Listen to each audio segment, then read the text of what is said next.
Titans fans, what would you do if you were the general manager for a day? I'll give you my answers on today's edition of the Locked On Titans podcast. Let's get it. You are Locked On Titans, your daily Tennessee Titans podcast, part of the Locked On Podcast Network, your team every day.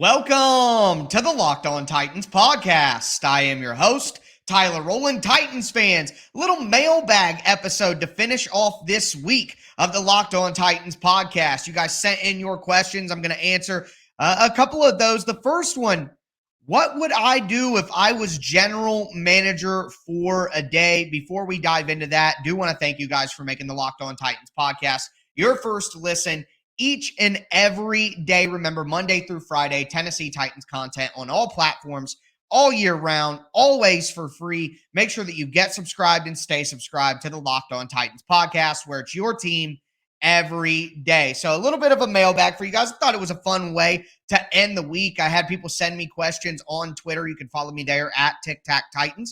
But the first question that I want to go over here is, what would I do if I was general manager for a day? And down below, let me know what you guys would do if you were the Titans general manager for a day. And this question comes from Dylan Elam, again on Twitter. For me, I think the number one answer, now I have little individual moves that I would like to see the Titans make, of course. But I think at the end of the day, the big thing for me is I would just commit to a direction. Now, if I'm the general manager, obviously I'm going to make the decision here in this scenario that we're talking about, but you still want to get input and intel from everybody. And at the end of the day, you're the general manager. You got to talk to the owner and all of that.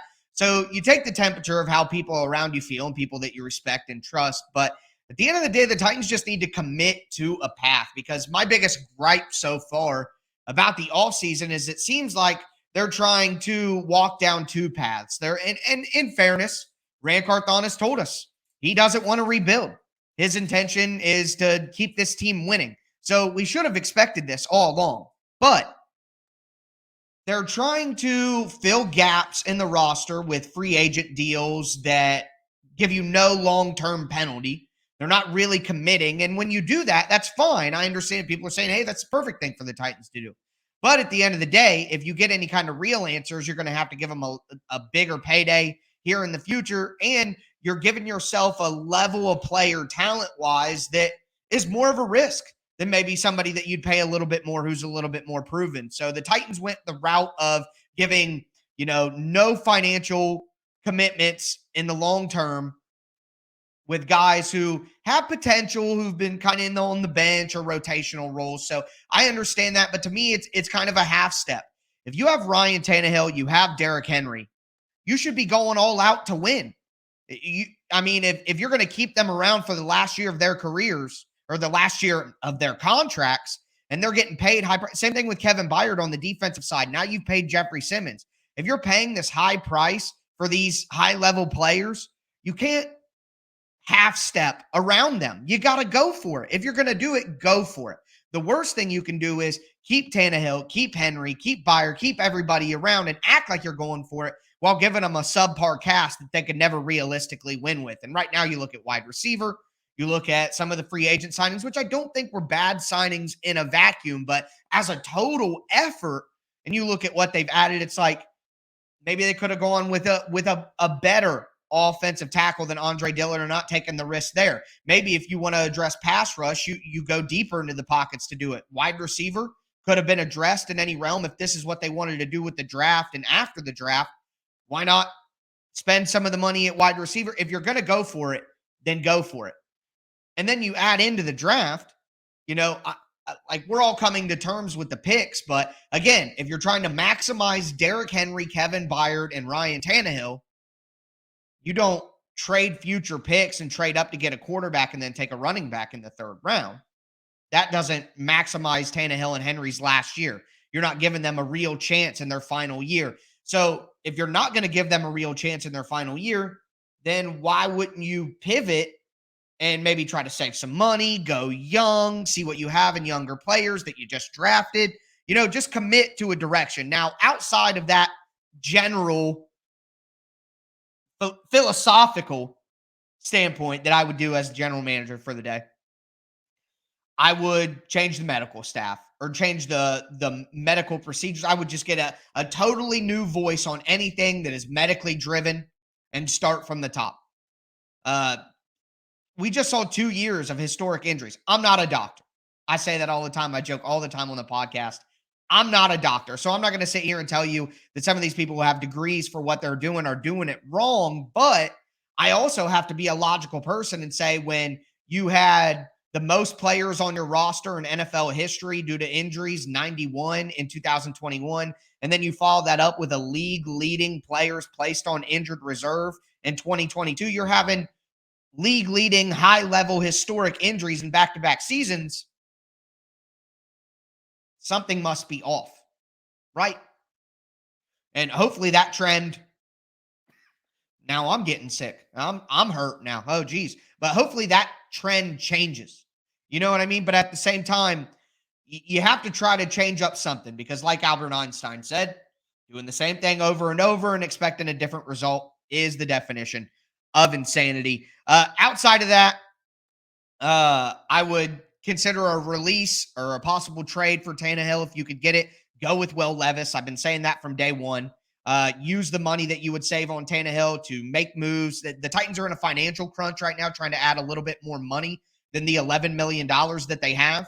And there you go. There's $18 million. And now that you're past June 1st, or that you'll be past June 1st soon, it could be, even more than that, $27 million for Tannehill. So I think that's a move that the Titans should consider.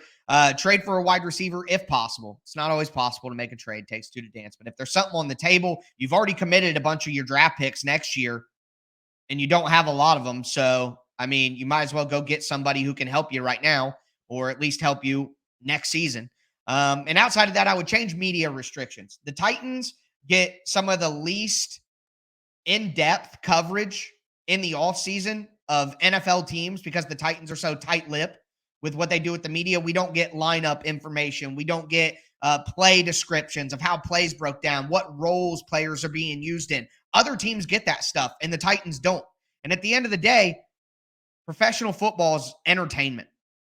Entertain your customers. So I would change the media restrictions to be more in line with other teams like the Tampa Bay Buccaneers or the Cincinnati Bengals or the Philadelphia Eagles, stuff like that, where the fans could get a little bit more information about what's happening at practice. Now, that's a selfish one, but hey, I'm the GM, so that's what I would do. But who's going to get more? Derrick Henry touchdowns, Trevon Wesco receptions.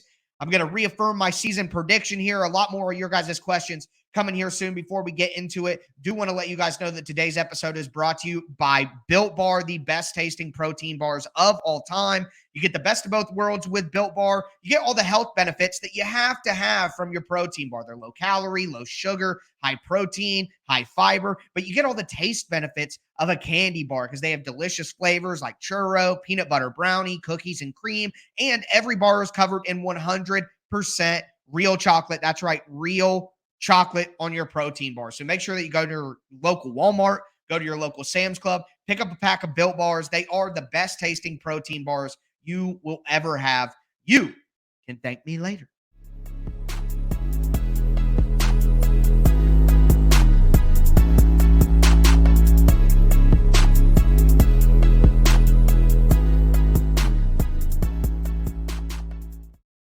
Titans fans, we are going to continue with this mailbag edition of the Locked On Titans podcast. Just talked about what I would do if I were general manager for a day for the Tennessee Titans.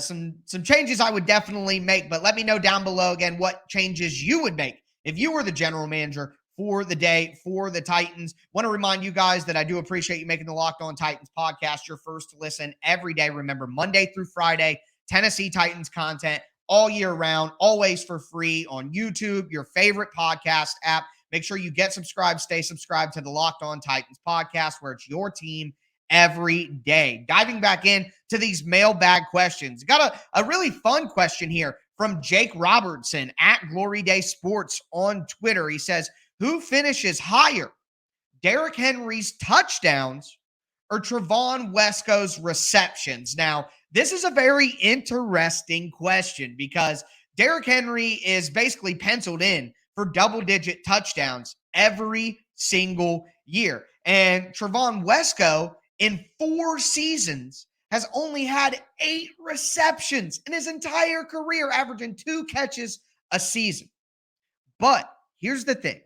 I think Trevon Wesco, and we talked about this on yesterday's show, my everydayers who listen to the show every single day throughout the week, they know because we talked yesterday about my concern that Chikakonkwo would get the snaps that he deserves because Mike Vrabel just loves a Jeff Swaim tight end, and that's what Trevon Wesco was brought in to be.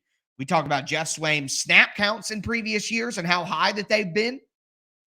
And they're going to put Wesco in that role. So he may get 40 to 50% of the snaps on offense Wesco may be in. So Wesco is going to have more catches than 2 this season. I think he's going to have more catches than 8 this season. I would bet that he goes over 10 and gets into the teens. I think he'll probably have 13 to maybe 12 to 15 catches on the season just because he plays so much for the Titans. So with that in mind, this is going to be close. Derrick Henry had 17 touchdowns in 2020, 10 touchdowns in 2021. Of course, there's the injury. 13 touchdowns in 2022. So I think Henry is going to be right in the 10 to 15 range when it comes to touchdowns on the season. So I think it's going to be very close. They could even tie, but for the sake of the Titans, I'm going to say that Derrick Henry scores more touchdowns than Trevon Wesco catches passes. That's going to be my official answer. But great question there, Jake Robertson. I do really love that question. It's going to be really close. It might be something that we track throughout the season, you know what I mean, just to see what actually happens. But anyways, moving right along, got another question here, and it is from Jackson Johnson on Twitter. He says, what's your prediction for the Titans in 2023? So right after the schedule dropped, we talked about this, and I said that I think the Titans will go 7-10. If they have a healthy offseason, which, you know, I said during that episode, I'm going to make a new season prediction once we get closer to the season. I see what actually happens. So as the summer unfolds, as we get information on people, how they're doing, how they're looking, things like that, obviously who stays healthy, who's not healthy, as that information comes in throughout the summer, I continue to think about what I really think will happen. But right now, I'm still at 7-10 for the Titans, but I will tell you, I'm leaning into 8-9. I'm leaning into it. Simmons back healthy. Tannehill is back healthy. Henry showed up to OTAs early. Chikakonkwo's looking good.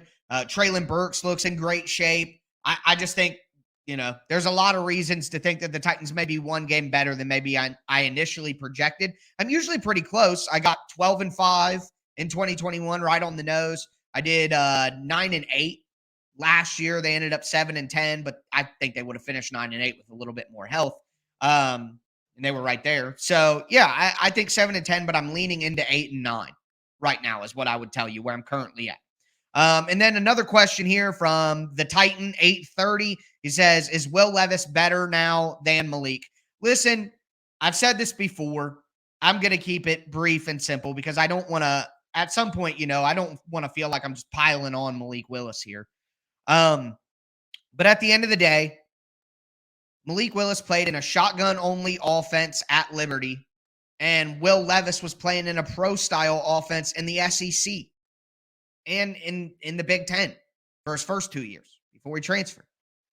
Will Levis is just much more advanced at what's required. If Malik Willis had the same pro-style offensive experience, calling the plays in the huddle, making the checks, doing all, if he had the experience doing all that, then who knows who would be better?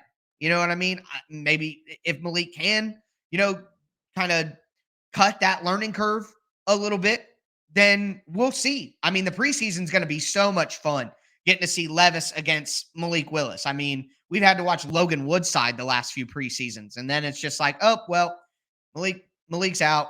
This is boring. Now, no matter who's in at quarterback until like late, where they probably put like Mo Hassan in or whoever the camp arm is, it's going to be fun to watch either way. That's all I know. But with that in mind, we are going to get into the last two questions that you guys had. It is a little bit of a condensed mailbag edition here to end the week, but we got more to talk about. Some good questions coming your way, even if they're off the beaten path just a little bit. But before we get into that, I want to thank you guys again for making the Locked On Titans podcast your first listen every day. OTAs again next week. Going to be breaking it down with you guys. Going to have a ton of reaction. Make sure you get subscribed, stay subscribed to the Locked On Titans podcast.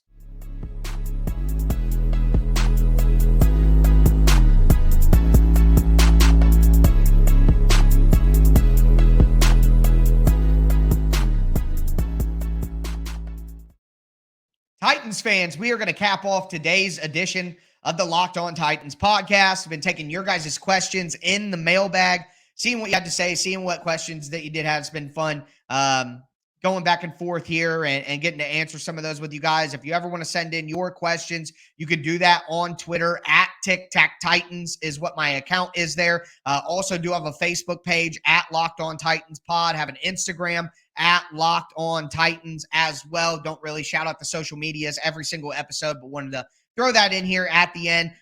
Do plan, I know a lot of people on the YouTube channel are like, hey, are you going to take questions from the live chat and stuff like that? I plan on having a mailbag live episode for the YouTube crowd here soon as well. So just know your time will come. But with that being said, we are going to move forward here. I got a couple more questions from you guys, and they're a little off the beaten path in terms of like straight up Titans questions. Do have one more that I want to slide in here that just came through. Want to try to get in as many as I possibly can. But Joseph on Twitter says, what's some of the best things you have seen out of the rookies in OTAs? For me, I think it's Tajay Spears. I really liked the pick when it happened. That was the first thing I said out about the pick. I think he's going to add an explosive element to the Titans offense. I think he can catch the ball out of the backfield. I think he didn't do as much of that in college as he's capable of doing. They're already talking about having him as a kick returner and a punt returner as well. So I think he's going to benefit the team in a multitude of ways. So I'm really excited about Tajay Spears.